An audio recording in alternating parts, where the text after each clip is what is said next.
Unilever 12 tahun. Kerja di 12 tahun di Unilever. Mbah terus terang saja Mbah mimpin serikat buruh. Nah, ini serikat buruh wanita. Oleh karena Mbah dianggap sebagai orang pimpinan serikat buruh, tahu-tahu Mbah dijemput tahun 65. Kronologi penangkapan di tahun 1965 tidak akan pernah lekang dari ingatan Pujianti. Hanya karena memimpin demonstrasi buruh, Pujianti menghabiskan hidupnya dari penjara ke penjara.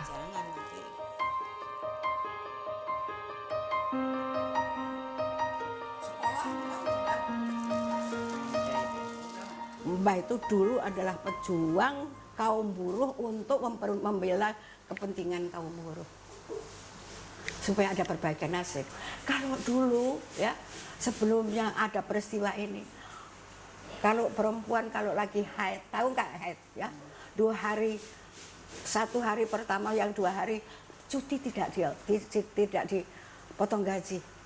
Kalau lagi sedang hamil mau melahirkan 1 bulan setengah sebelum 1 bulan setengah setelah hamil, setelah lahir tidak dipotong gaji.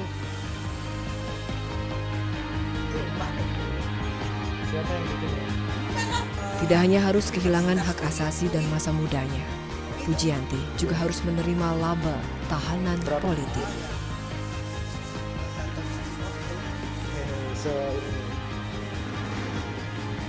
Berpuluh-puluh tahun, Pujianti menjalani semua kepahitan dengan terus menyimpan tanya.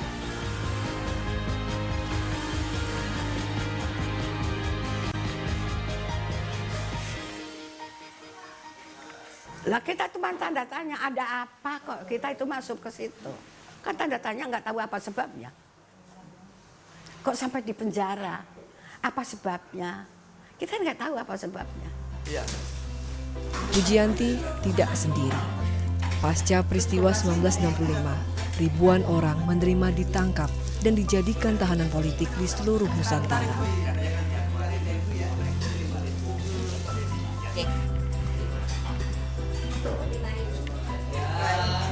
Untuk para mantan tahanan politik ini, pada tahun 2003 didirikan Panti Waluyo Setia Abadi. Sekarang, disinilah Pujianti menghabiskan masa tuanya. Pujianti pernah punya keinginan untuk berkumpul bersama keluarga besarnya. Namun ternyata tidak semua orang bisa menerima statusnya sebagai mantan tahanan politik.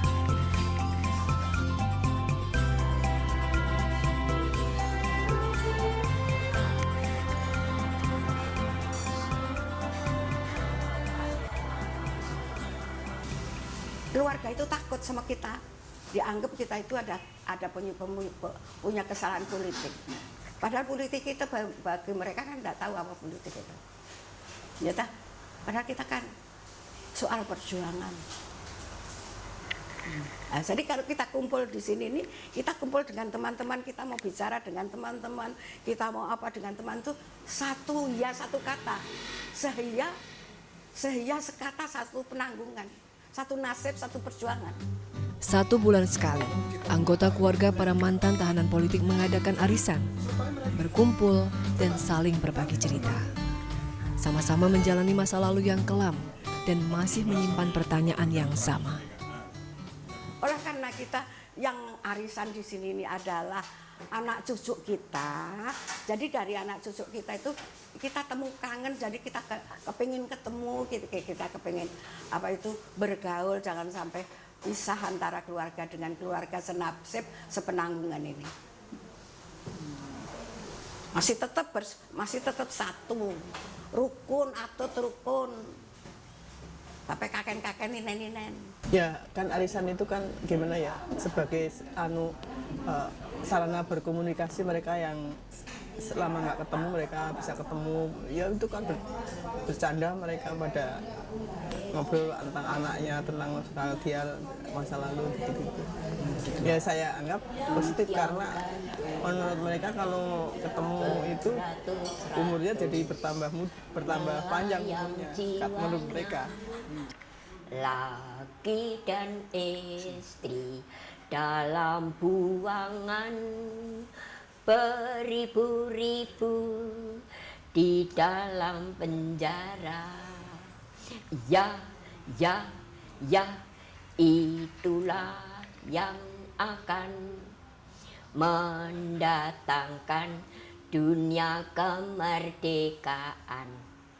Dari itu bersiaplah segera, ayo rapat kawan. Meski usia sudah senja, para mantan tahanan politik ini masih menyimpan cita-cita membara untuk bangsa ini. Pengkhianat dunia, ayo rapat kawan kita semua.